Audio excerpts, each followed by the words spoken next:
Hello, everyone. Thanks for joining me today. Very good to see you all. My name is Patrick Miller, and I'm going to be going over some of the best practices and strategies for teaching emergent bilingual students today. I'll go ahead and jump right into it. Before going into any specific subject material, I did want to get a baseline gauge of where everybody is with their knowledge of emergent bilingual students. So to start off, does anybody have any experience teaching bilingual students or just experience as a bilingual student, maybe yourself? Awesome. Yeah, I see. Perfect. So I see a couple of hands up. Um, while going through this presentation, I do want you just to try to relate some of this information to yourself or to people in your classrooms and ask yourself if there's any good ways that you can apply this as soon as possible. And then also, I want everyone to think throughout this presentation about the importance of words and why we call them emergent bilinguals. Perfect. As you can see, these are going to be our learning objectives throughout the presentation. I just want you to keep in mind the why behind what we're going over. So what is our reasoning and benefits for the things that we do? We're going to be going over what a emergent bilingual student is. We're going to be going over some of the learner-centered teaching strategies. There's a lot, but we're just going to touch base on a few. I'm going to tell you the importance of encouraging social learning. So, with peers or the family at home or just the school, the community in general, it's extremely important to help emergent bilingual students. And then we're just going to go over final takeaways and what I hope that we got from the presentation.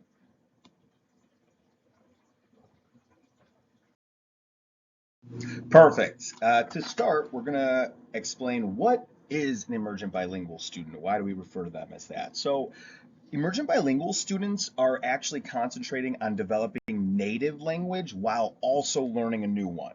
So we're making sure that we're framing this as an advantage, and that's why it's so important to make sure that we are using the correct language.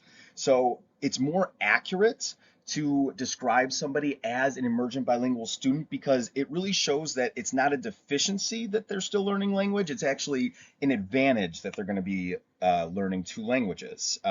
While doing that, we're also showing the opportunity that comes with speaking multiple language and encouraging others to look into linguistic diversity and speak multiple languages. So that's why it's so important that we really are driving home the fact that emergent bilingual is important when referring to these students. Okay, so teaching emergent bilingual students can definitely be unique. So learner-centered teaching strategies are usually the most beneficial.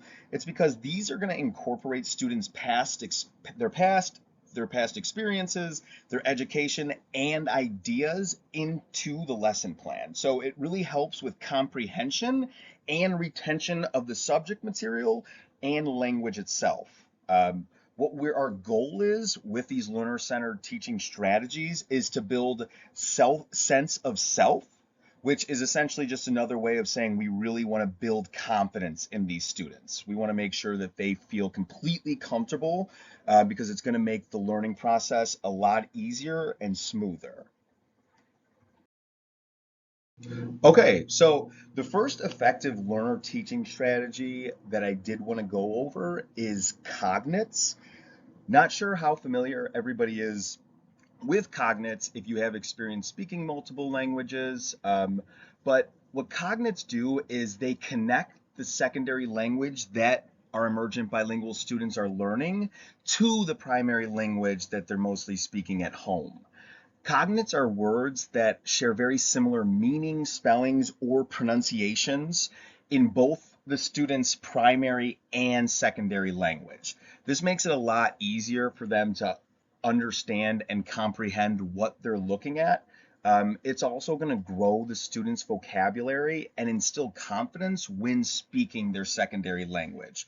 Obviously, if a word is very similar to a word that they're used to speaking at home or just throughout their life, they're going to be a lot more confident and it's going to be a lot easier for them to remember.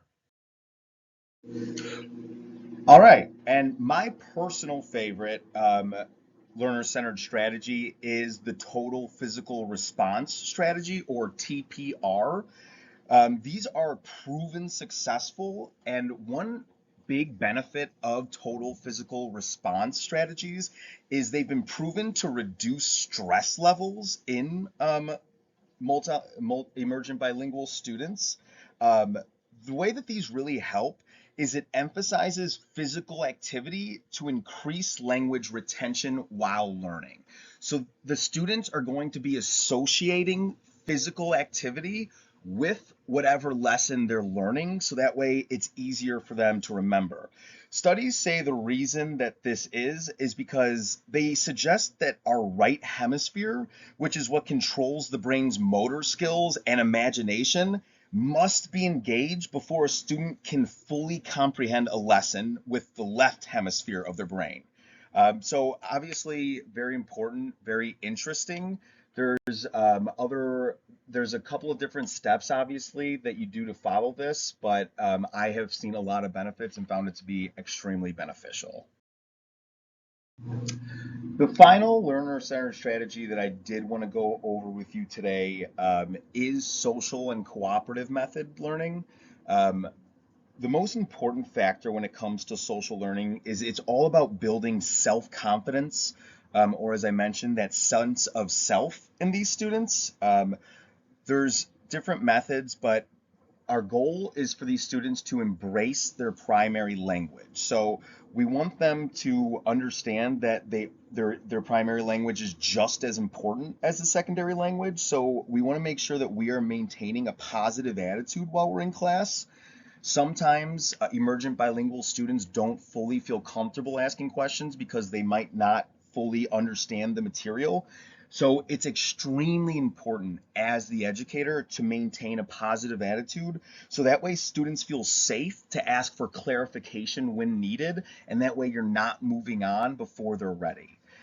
In that same vein of clarification, elaboration is going to be important when teaching these students. So don't accept one word answers or short word answers from students. Ask them to elaborate. The more practice and repetition that they have using the secondary language, the more they're going to be able to associate it with their primary language, and the easier and more comprehensible it's going to become for them. Perfect. Finally, just going over some takeaways from the presentation. I hope I didn't go over those strategies too quickly with you. Obviously, I didn't go over every single one. There's a lot of learner-based strategies out there. Those are just a couple of my personal favorites. So to touch base on the takeaways I hope you took away from this presentation, number one being language we use is important. I know it may not seem like it sometimes, but getting a student's name correct or referring to them by the right title is really going to instill confidence and show them that we respect them and that we are there to help. Excuse me. Emergent bilingual students require unique learning strategies. You're not going to be able to just treat them the exact same way as you do your native speaking students. A good way to do this is by promoting strong relationships with them. You want these emergent bilingual students to feel comfortable with you. They need to be able to ask you for help. They need to be able to let you know if they're falling behind, and they definitely need to let you know if they aren't comprehending or retaining a lesson like you'd like them to be.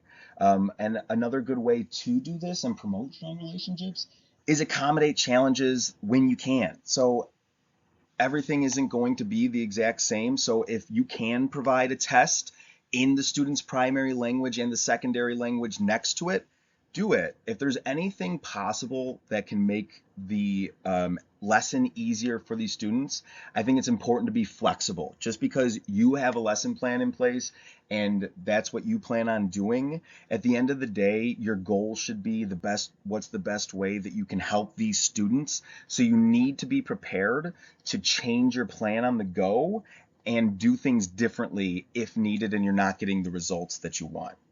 And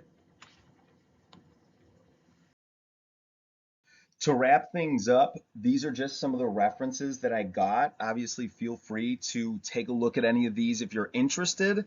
And I'm also happy to go over anything if you have any questions. I appreciate your time and I hope everyone has a great day. Thank you. Bye.